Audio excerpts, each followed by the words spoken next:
What's going on, people? Welcome back to the channel. Welcome back to a match reaction. Please hit the like button and also subscribe because we are that close to 200k. So please, if you're watching, please subscribe. Listen. This is a big 3 points for Chelsea. The circumstances may be different. If you look at the scoreline, it may say 3-0. I don't think that was a 3-0 game. For those that want me to glaze this performance from Chelsea, you're not going to get that. I will still give you a detailed analysis on the game, but 3-0 away from home, the first game in the international break, 12:30 kickoff, Ange Postecoglou in trouble. Were you going to give him his first win? There was a lot riding on this game. And to come out of it unscathed, yes, there was a red card for Gusto, but probably deserves that because he was rubbish.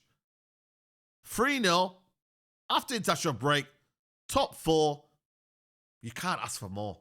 You really, if you're a Chelsea fan, you can't ask for more. I hear it. The first half was abysmal. That was one of the worst first halves I've seen from Chelsea in a long while. I don't know, maybe Brighton game, maybe there's another game where you Chelsea fans can talk to me about. But everything was poor about Chelsea. But when you look at the dynamics, when you look at the subs being made, again, Maresca is learning. Maresca, for me, when you look at the game management of it, today, outstanding from Maresca. Changed it when he needed to. Made some tough decisions. Made some tough calls. Said, you know what, man? I'm going to make decisions. And he made them, bro. And it paid dividends. And you know what? You got your 3 points, man. Like I said to you, the scoreline probably flatters Chelsea. But end of the day, if you don't take your chances, Forest, you don't deserve to win the game. It's as simple as that. We can all talk about what Forest had. And Forest had a lot of chances, yeah? Some brutal ones where post, crossbar. Come on, bro. It was not Ange's day. And Ange's going to get sacked, by the way. And Chelsea have come out of it. 3 points, 12-30. There's no better feeling for Chelsea right now. If you're a Chelsea fan right now, there's no better feeling for you now. You could just say, relax. You could be calmer. You're chilling. You can watch everyone play. You got Man United to watch. You can relax now. That's the beauty of getting your job done early. You can relax, sit back, and do your thing. But let's break it down, yeah? A game of two halves. That first half of Chelsea couldn't build out from the back, couldn't keep the ball. Dribbling from Garnacho was horrendous. The decision-making, it was all off, bro. For me, João Pedro, who I don't think had a great game, coming too forward. Santos, for me, in the midfield, was not doing enough. I'm not going to lie to you. This first half before, this team here was all over the place. This is the wrong team. Garnacho, ineffective. Santos in the 10 couldn't really do much in there. He was getting outnumbered, outbattled. Lavia was having to do a lot because this donut here, Gusto, was not giving enough. He was kept using the ball. He was not adding to the midfield. He meant to invert. He was doing everything but invert. He was just causing a nuisance. So I felt sorry for Lavia. Even though Lavia didn't lose the ball, he didn't have a great first half. He looked a bit erratic. He looked a bit kind of almost like not himself. And I thought Chelsea, apart from the Santos chance here, created absolutely nothing, bro. It was so bad. And Forest, to be fair to them, were on Chelsea's case. They were pressing. They were in a mid-block. Yes, they had the 5 at the back, but they were playing the ball into midfield. They were driving with the ball. Gibbs White, Awani, they were causing problems, man. And I felt, for me, Achimpong, who I thought was brilliant today, was almost holding that back line together in a sense of when he was getting the recovery, he was the one that was almost, you know what I mean, leading the line in a sense. And Chelsea were on the back foot. And you say to yourself, yo, surely Chelsea cannot play as badly as they did. And surely Nottingham Forest can't play as good as they did. And that is what happened in the second half. They brought in Mark Gu, who I thought, for me, had a hand in the goals and also held up the ball well and allowed João Pedro to get in the pockets and do his stuff. They brought in Gittins, who really didn't have much of an impact, but again, allowed something different, keep the ball a little bit better. And then in the midfield, who did they bring on? For me, one of the best midfielders in the league, Caicedo, just gave a bit of calmness. Chelsea weren't all of a sudden now getting bullied. Chelsea all of a sudden weren't getting outnumbered in midfield. They weren't getting harassed in midfield. They weren't losing the ball as much. It was a bit more calmer, bro. And it just allowed anything that would happen normally, Caicedo just sweeps it. And the record is outstanding, bro. Chelsea have not won a game without Caicedo since 2023, bro. That is a crazy stat. It just shows you the importance of Moises Caicedo, that when he's not in the team, they just don't look the same, bro. Enzo was missing, so you missed his deep lying playmaking skills and whatnot, and his ability to play out from the back, and his ability to maybe just make them passes a bit more smoother, which Gusto cannot do. I don't know what it is with Maresco. What do you see in Gusto? Can Chelsea fans say that? Like, bro, he's a fullback.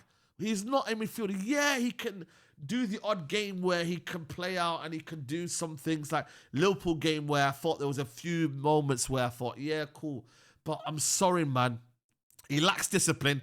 Another red card, which is concerning. That's 5 red cards now in the last how many games, bro? I think that's a record. Needs to stop. Something needs to happen there, man. You just need to be a bit more wiser. Could Maresco have taken him off? Probably. He had the opportunity to do so, didn't do so. But you got to make sure these players are street smart, bro. You got to just stay on your feet, bro. You're winning 2-0.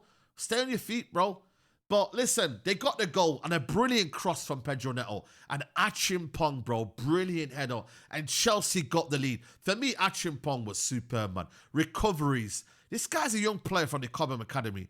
And he just looks the part, bro. I really, really am impressed by Josh Achimpong.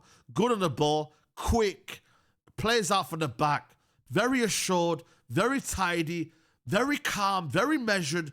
He just knows what to do, bro. And you don't want to put too much pressure on him, but it looks like he's almost enjoying that pressure. He wants to be the main man. In a defense of Chalobah and Tosin and Wesley Fofana, I'm sorry, man, there is no one taking the lead. No one's really put themselves out there to be the main man this season. If I'm being truly honest with you, for me, Achimpong can stake his claim in this team and be a regular starter, bro. Because they need someone who's quick, who's dynamic, who actually wants to be playing in a Chelsea shirt, who actually has pride in himself to say, you know what, man, I'm not going to be fed by what I see out there.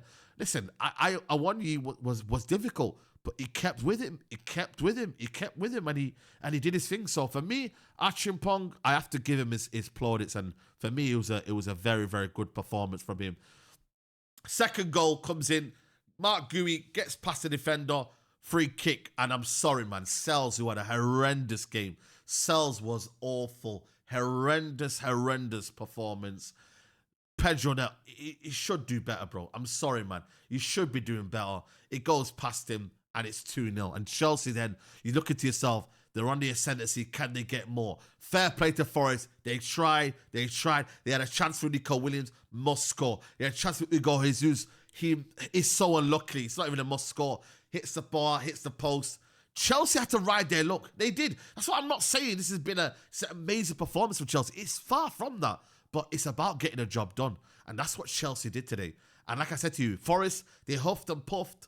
But in the second goal, ball goes over the top, flicks it back on. Reece James, right place, right time. Deserved. Goal and an assist. For me, Reece James, man of the match. People talk about Timber, and rightly so. He's proper. He's absolutely proper Timber. And I'm not trying to shit on Timber and put anything against him. But guys, Reece James is that guy. Always has been, always will be. Put some respect on Reece James, bro. Not only is he now bringing experience to this team, bro. For me, the awareness, the calmness, the ball retention, the intelligence for me. When I look at Reece James here, I look at a player who's so intelligent, bro, that for me, I wish he was on my team. He's that kind of player that you wish he was on your team, bro, because he gives you everything, bro. Not only gives you technically, defensively as well. Very, very difficult to get past him, bro. And I thought for me today, outstanding performance. People will look to the goal and assist today, but for me, again, when I look at a player of Reece James' ability, I just expect it. I know what I'm getting each week, bro. It's injuries that have killed him. And injuries, if he stays fit, bro, we are looking at one of the best right-backs, not only in England, but in Europe, bro. We are, because what does Reece James doesn't have in his game, bro? You tell me. Is it pace? Is it durability? What is it? Because I'm not gonna lie to you, bro. Reece James has everything you want in a fullback. You have everything you want in a footballer, bro. So technically secure, so good. And for me, he was outstanding today. And it's capped off a win for Chelsea, and they deserved win in the end because at the end of the day, bro, Forest didn't take their chances. Forest, you can say they were unlucky. I don't think Ange deserves to be sacked on that game. Nah, actually, tell a lie. The defensive, set pieces. To have 5 at the back and still concede, you deserve to get sacked, bro. And that's sacked twice now in 5 months. That is horrendous, man. But other than that, I thought for me, maybe Cucurella for a decent game. Chalobah strong at the back. I thought João Pedro was poor. I thought Neto was decent as well in terms of he was the only one that looked to give you a threat.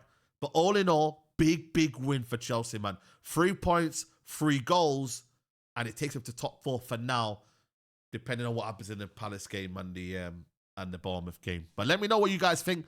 Guys, like the video, and more importantly, subscribe to the channel. 200k pending. Please help me get to that destination. We're out. Peace.